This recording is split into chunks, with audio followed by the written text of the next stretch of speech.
Welcome back, everybody. This is Pastor Connor with the Lutheran Library, podcast of Transcendent Truth Media Network. As we close out our series on Luther's German Mass and his work on the German Mass, we want to basically sit back, recollect, and reflect upon what it was that we were hearing about from Dr. Luther, what we were reading, if we were reading the books or reading along with the podcasts on these episodes upon this book. Basically, not only what did we see in his Mass itself, because mind you, there's a lot to think about there itself, but also his work on the Mass, also his thoughts on the Mass. Because let me just say it this way: depending on what kind of Lutheran you are, pretty much most Lutherans will end up having disagreed with significant portions of what Luther either said or wrote or spoke about in this work. Right? They're either going to disagree with the way his Mass is laid out. We know that his Mass is not laid out the way our Mass is. Right? That's just a blatant fact. Blatant fact. It's not the one we do. It's not the one you do. It's not the one I do. Right? It's not the one any of us are doing. So there's something that we need to reflect upon there. What does that mean, right, as Lutherans, that our Mass is not Luther's Mass? Mind you, is that a good thing or a bad thing? I would wager it's a good thing. Some would say it's bad, right? Why? What does that mean? How do we think this through? And then not only on the Mass itself, let's not only ask, why is his Mass different than our Mass? What does that mean for us? Is that good or bad? But also, what does the Mass itself mean to us? And does it mean to us what it means to Luther? And as he breaks it apart and explains its pieces and talks about his thoughts on liturgical theology and the liturgy itself and the lectionary and the church here, likely is the case that he does not think about it the way you do.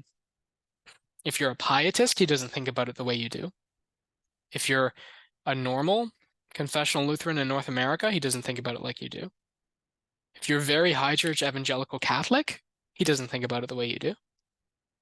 If you're one of those evangelical, American evangelical, meaning kind of looking Lutherans in a pop rock, synth pop, whatever Lutheran church where your pastor wears a polo shirt and khakis, he doesn't think about it the way you do either. So what do we make of that? What do we do with that? Is that good or is that bad? Is that okay? So first, on every one of these notes, right? So first, let's talk about the Mass itself. His Mass is different. Let's talk about his thoughts, which are different. And let's talk about what the Mass means, right? And this is connected to his thoughts. All three of these things are different in the way that he talks about it, in the way that we are used to it. And that there's the thing that makes me laugh is that this is very Luther of Luther, is that there's differences between these Lutheran camps, differences between normal confessional Lutherans in the North American context and pietistic Lutherans in the North American context and evangelical Catholic Lutherans in the North American context. And Luther doesn't line up 100% with any of them. Something, and I mentioned this, I think it was in the first episode in the series, Luther says things, not only in this work, but in all of his works, that seem extremely high church evangelical Catholic. And he says things that seem extremely pietistic. And he says things that seem moderate, reasonable, normal, centrist. Not that I think we should be moderate, reasonable, centrist. I guess that sounds biased. So let's tackle it this way. The Mass itself. Obviously, oh, my camera fell again. Perpetual problem. Still, I have not super glued it to the computer monitor. Promise I'll do that before the next episode. Actually, I shouldn't promise you. I'm probably lying. Probably not going to do that. But yeah, as we were seeing in these last 4 episodes, right? This is the 5th one. The last one is his Mass is shorter than ours. His Mass is shorter than pretty much even what I would experience if I were to go to a daily Roman Mass, right? It's very short. And some of the things that make it shorter are that his Kyrie is far shorter. He doesn't have a public rite for confession and absolution. He doesn't have a Eucharistic preface. He doesn't have a Eucharistic prayer. He doesn't have the I don't think he has a Nunc Dimittis. Does he have it? I don't remember. That'd be the last episode question. I'd have to go back and check. He doesn't have a Gloria. He doesn't have a lot of things. but he does have a lot of hymns. I think he has more hymns than we do, probably. If not, it's like either the same or but I think it is a couple more than we usually do. Usually we'll have three at max five, and the other two are usually two done during the administration of the Lord's Supper. Um, yeah, we can ask ourselves, well, firstly, why is it different? Well, a lot of this, again, as I mentioned in the last two episodes, 4 and 5, because I recorded them together and then I sloppily cut them apart because it ended up, I thought I had recorded maybe 40 minutes or so. It's an hour and a half. But yeah. So his mass is different because his context is so different. And the thing is, there's only one liturgy, truly there is. But depending on what context you live in temporally, what context you live in geographically, linguistically, culturally, um, and controversially, this is the important difference, the important part here. That liturgy, which is always one and the same, might look different. Not might, it will look different. That's a promise. That's guaranteed. For example, in Luther's context, he's dealing with so many Roman abuses. So many medieval ones, mind you. I don't think that these are Roman abuses that, in my opinion, don't still exist. Ones that Rome fixed in the Counter-Reformation. But in his context, he was dealing with, how do I fix this problem, these problems? Because these problems they're immense. Whereas we have the opposite problems. And that was seen especially, for example, in his what did he call it? Admonition to the Lord's Supper, trying to get his parishioners to actually go to the Lord's Supper because they weren't.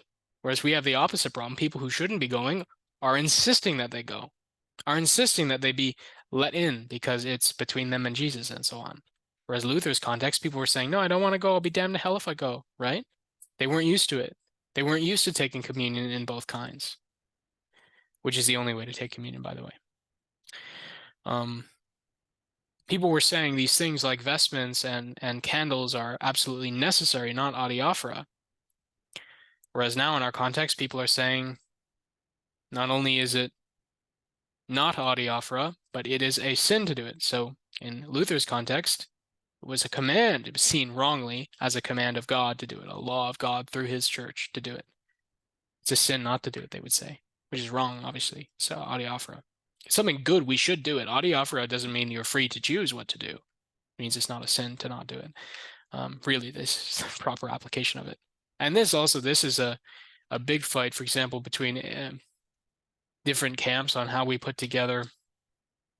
I forget the other article, but the one is AC and AP 24, and then Formula Concord Article 10.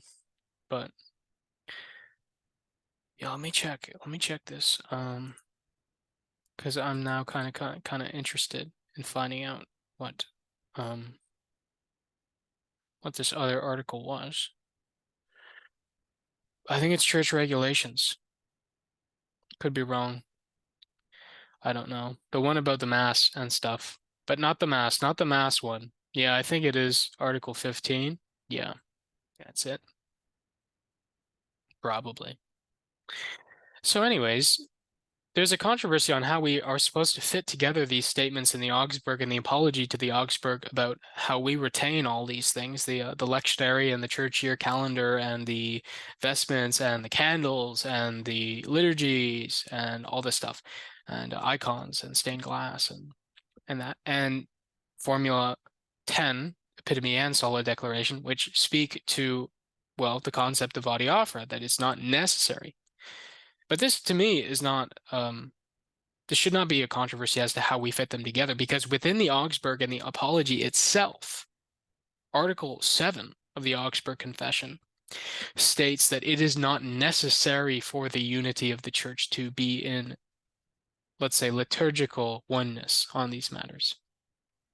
So it's not as though this is some kind of development of doctrine, as a lot of people in Wisconsin or more, I guess, low church leaning Missouri camps or LCMC, CALC, whatever, would view that to be.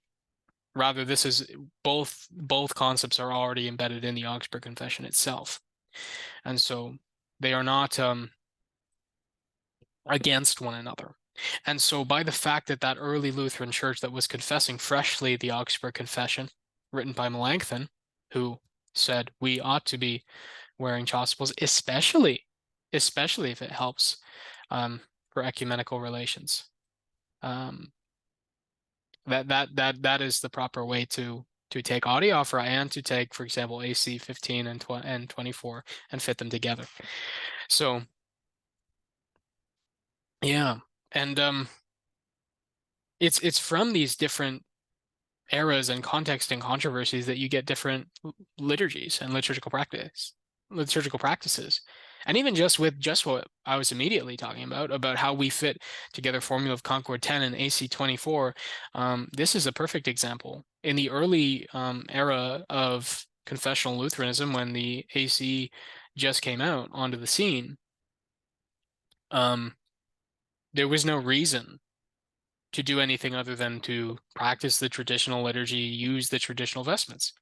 But then when Formula 10 came out, the Formula of Concord came out, and the reason that Formula of Article 10 was written and how this all happens with the vestment controversy and the surplice controversy, where people were again saying, it is necessary to use these things, and it's a sin to not use them. And so they started rebelling against it. Is that the right response? I'm not so sure. But it's from these different controversies, from these different contexts, that different embodiments of these same confessional principles are fleshed out and what would you say, lived in reality, if that makes sense. And so for Eastern Lutherans, their liturgy is Eastern. I don't know if you were aware of that. We have Eastern Rite Lutheran churches. They're in the East, though, right? Same with the Orient, I suppose. In the West, our liturgy looks more Western. And there's reasons for that, of course, right? It's different contexts, different cultures, different traditions. But the ways in which his liturgy is different from ours, I think, are bigger than just context. I think we have to look basically at sources and what is best, not only contextually but theologically. And this, I was trying to break this up neatly, but we all know Pastor Connor does not think neatly. So let's skip all the way to the last thing I wanted to tackle, in the way that how Luther thinks about liturgy and how we think about liturgy, what it means to us, right? So for him, his whole concept of liturgy is, firstly, he's just keeping what is already there. That's the first step in his thought. That's not necessarily the primary concern he has, but that is step one. Now, step two, as he gets a little bit further, is his real main primary concern is about teaching, catechesis, and pedagogy, right? How does this liturgy train and develop and mature the theological understanding of those in his care or under his care, especially the younger generation? And so there you actually see he's got a lot in common with these kinds of evangelical Lutheran churches.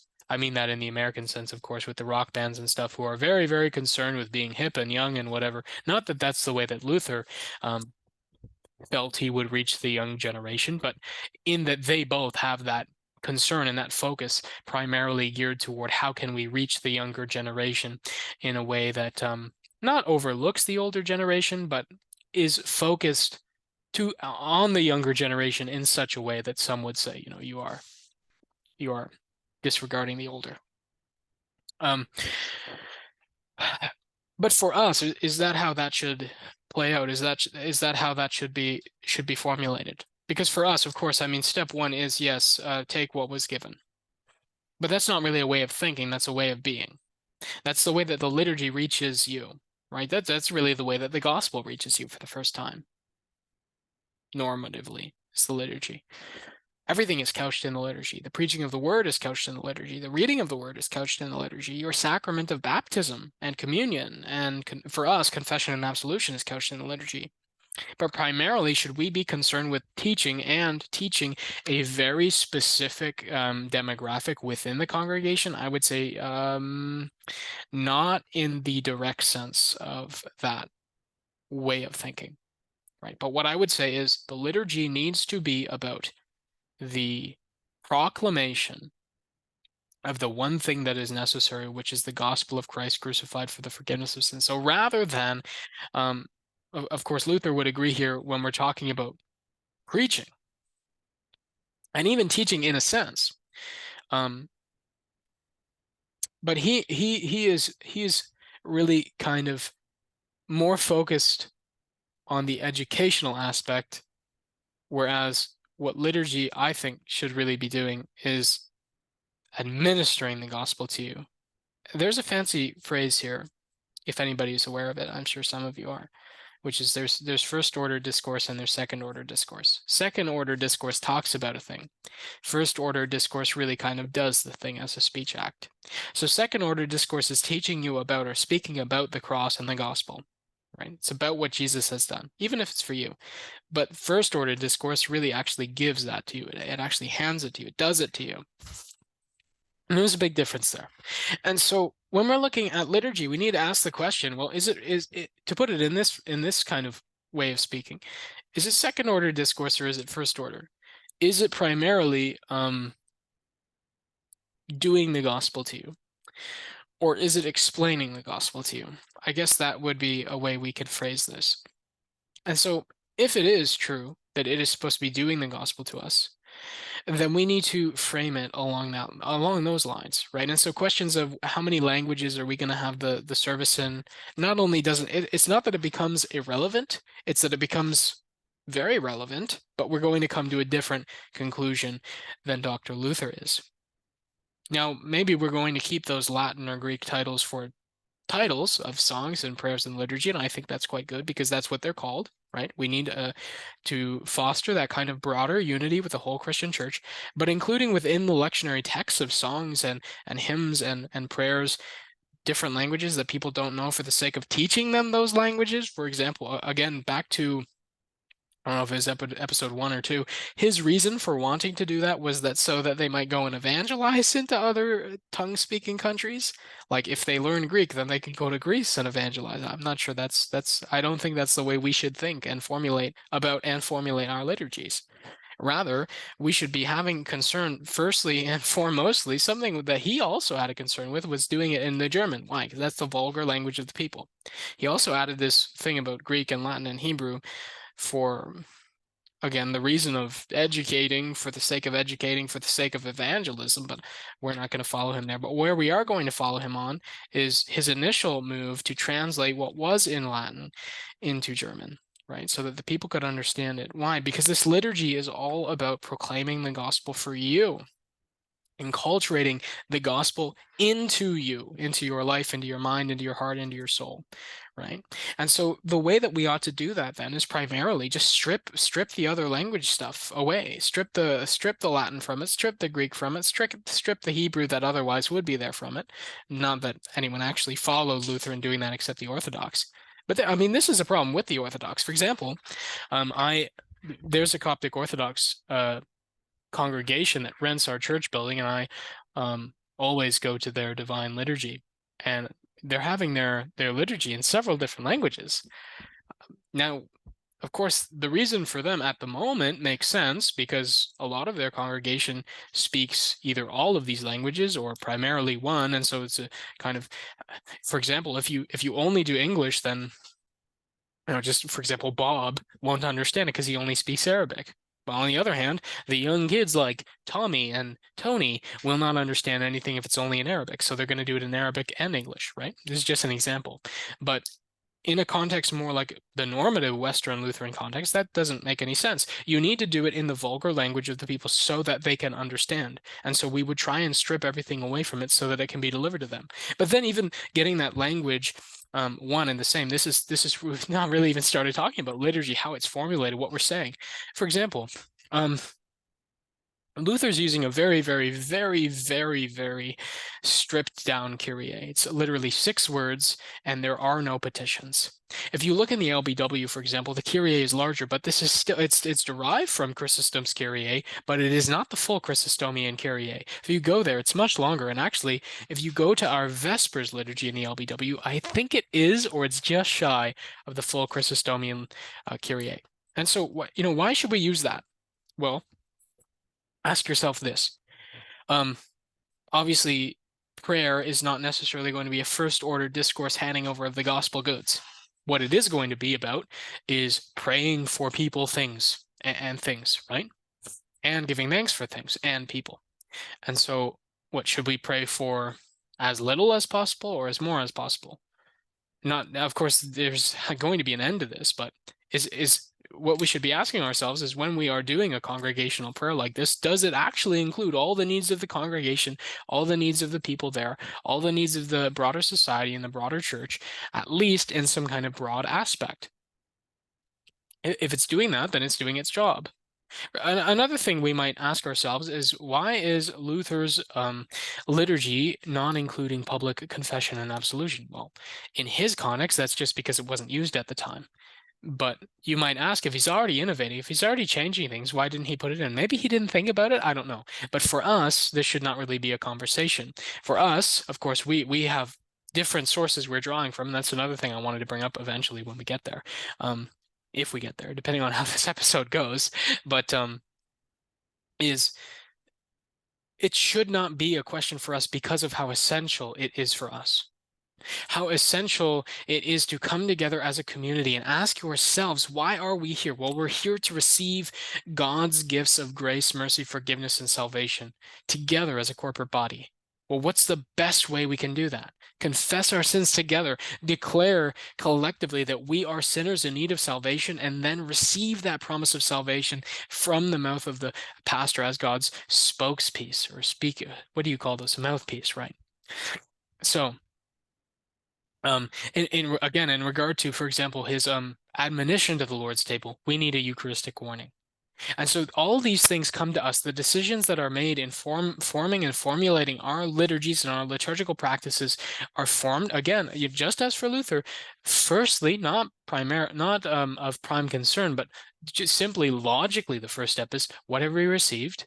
And then, what does it mean for us? What do these parts of the liturgy mean to us? Is anything missing? Is anything redundant? Is anything unnecessary? Is anything harmful? These are the questions we need to be asking.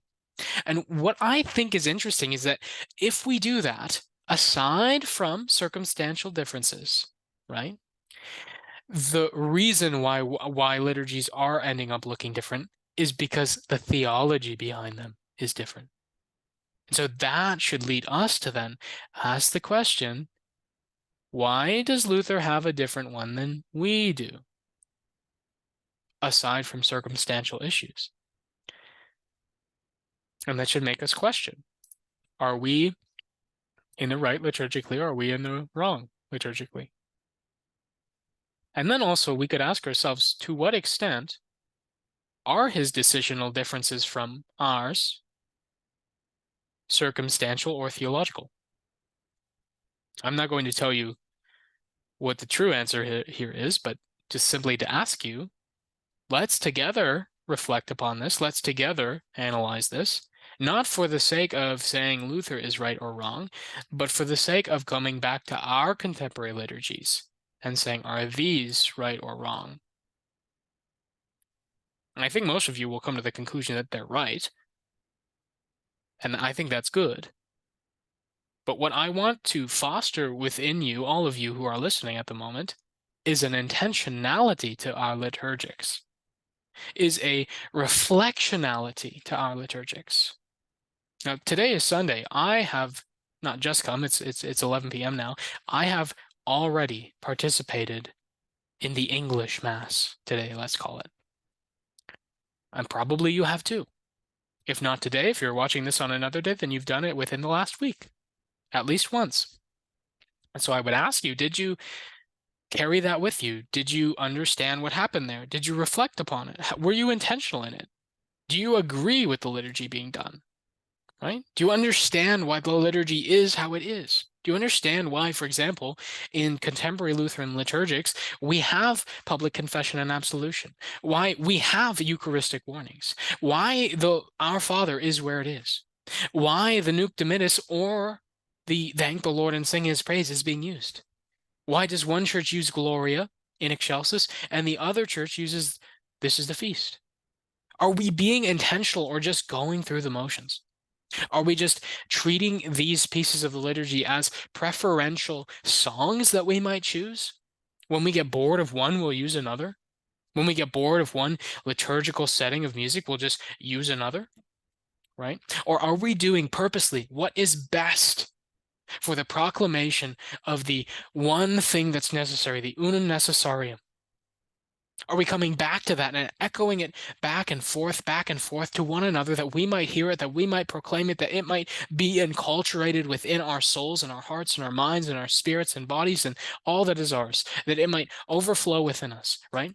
Are we actually gathering liturgically for the sake of remembering and coming back to, and through repetition, memorizing and internalizing and growing in our unity as Christ's church in the best way possible to declare that one thing again and again and again and again? Or are we literally, as the accusation goes from the American evangelicals, just going through the motions, just doing vain repetitions, just doing empty rituals?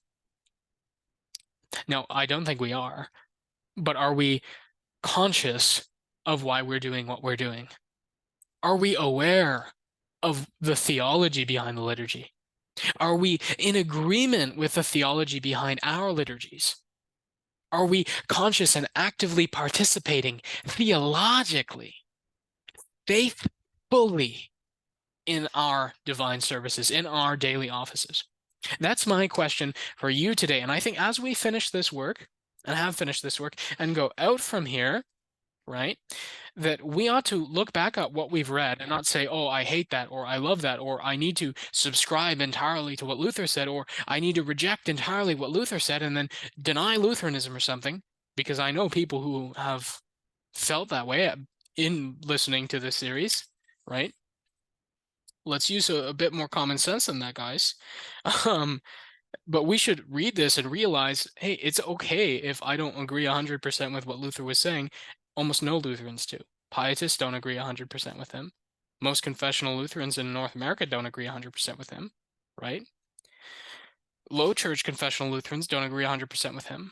The American evangelical-looking Lutherans don't agree 100% with him. The high evangelical Catholics don't agree 100% with him.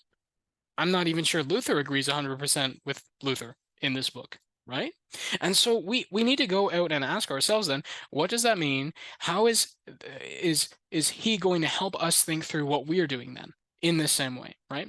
Use this as an exercise to build upon your own self, your own liturgical theology, and really dig into the divine service and what it is that's come to you. Now, I mean, there's a lot of other things we could talk about, but there's simply just no time. I mean, again, I don't actually know when I started this. I'm just making that up. But just to kind of, in brief, go over them. Obviously, our sources for the divine service now in our contemporary liturgical books is different than what Luther was using.